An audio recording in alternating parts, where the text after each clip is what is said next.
வணக்கம் நண்பர்களே. பக்குவம் என்பது எப்படி இருக்கிறது என்று கேட்கலாமா? பக்குவம் என்பது பெரிய பெரிய விஷயங்களை பேசுவது அல்ல, சின்ன சின்ன விஷயங்களை உணர்ந்து நடப்பது.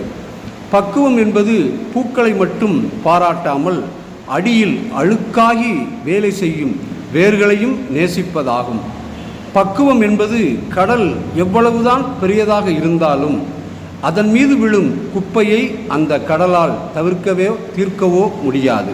அதே போல்தான் ஒரு பெரிய மனிதராக இருந்தாலும் நம் மீது விழும் விமர்சனங்களையும் நம்மளால் தடுக்க முடியாது. பக்குவம் என்பது கிண்டலை வெறுப்பதல்ல, கிண்டத்தான் உணவு பக்குவம் அடைகிறது.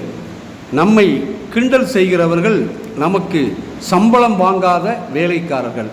அவர்கள்தான் நம்மை பக்குவமடைய செய்கிறார்கள்.